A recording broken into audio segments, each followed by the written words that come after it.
Defense Minister, Army Commanders Exterminate comments sparks controversy. One word. That's all it took to ignite a national debate. When a senior army commander used the word exterminate, many Zambians heard something far more alarming than intended. Now, the defense minister says the word was misused.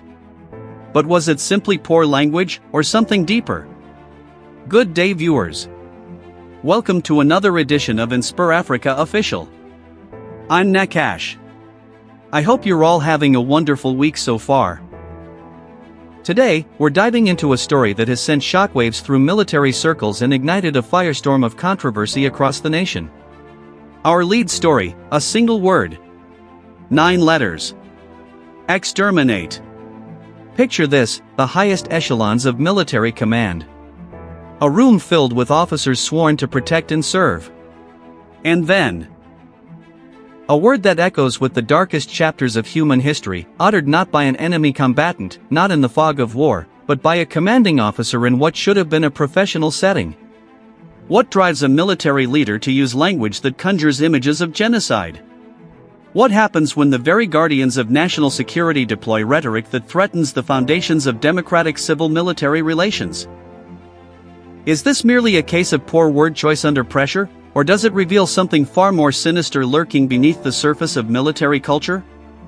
When does firm leadership cross the line into dangerous extremism? How can a defense establishment maintain discipline when its own commanders employ the vocabulary of annihilation? And perhaps most crucially, what does this tell us about the state of accountability within our armed forces? The answers to these questions could reshape the very fabric of military oversight and civilian control. The implications reach far beyond a single controversial comment. They strike at the heart of what we expect from those who wield the power of the sword in a democracy. Factual foundation, background and timeline. The revelation came to light during what was supposed to be a routine briefing. On January 22, 2026, during a command meeting at military headquarters, Army Commander Lieutenant General, name withheld pending confirmation, reportedly used the word exterminate when discussing operational protocols regarding hostile elements.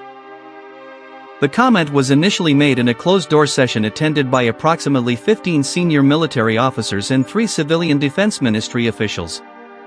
Within hours, whispers began circulating through the defense establishment.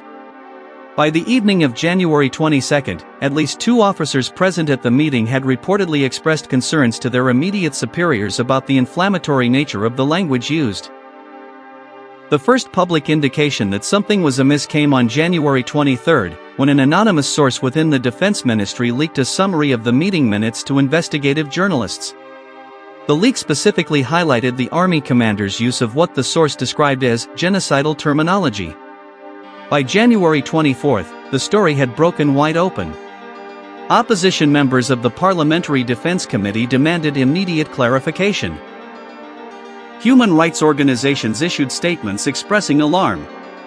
Former military officers began appearing on news programs to weigh in on the controversy.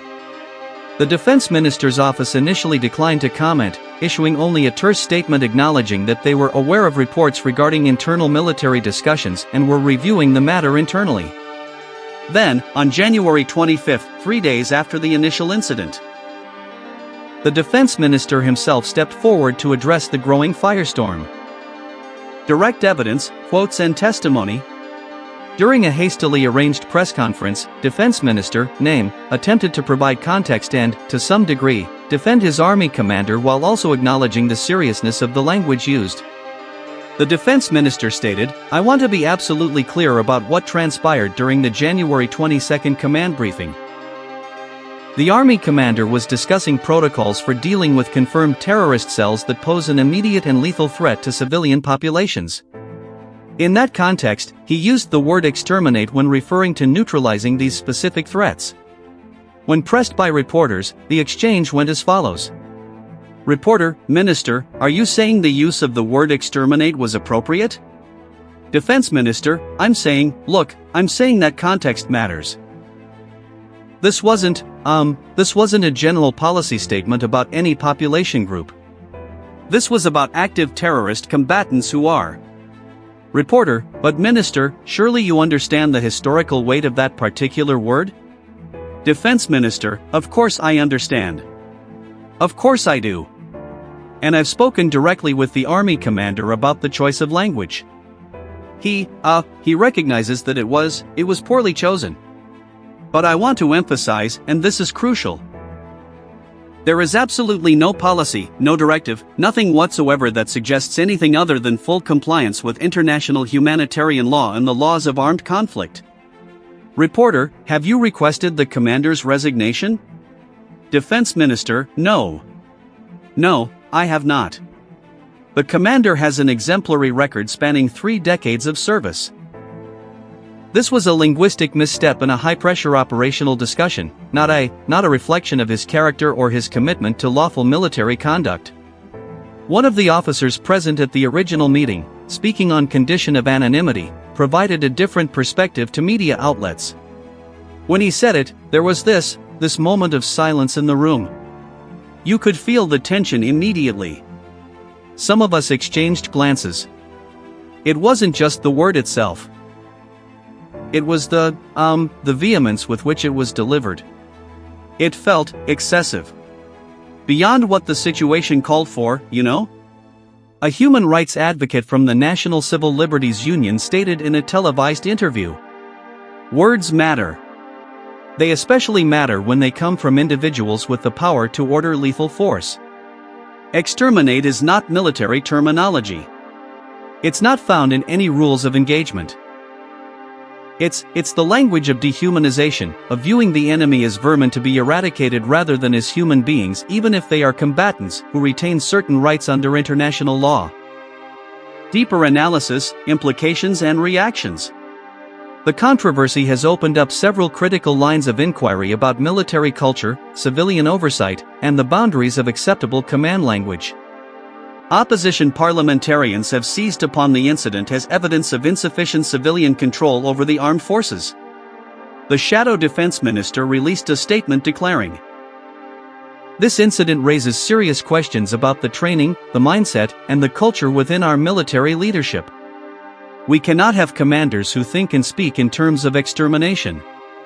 This represents a fundamental misunderstanding of the military's role in a democratic society." However, some military analysts have urged caution against overreaction.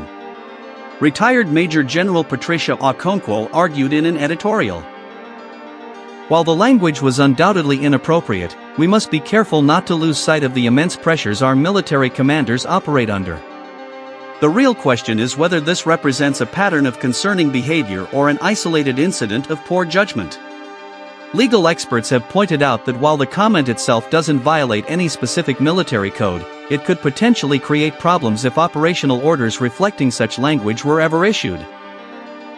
Professor James Adeyemi, a specialist in military law at the National University, explained, "The use of such terminology, even in an internal meeting, could theoretically be used as evidence of command intent in any future investigation into potential war crimes or excessive use of force.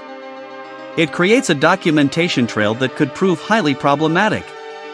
The incident has also reignited broader debates about military accountability mechanisms. Several civil society organizations have called for the establishment of an independent review body to investigate the command culture within the armed forces.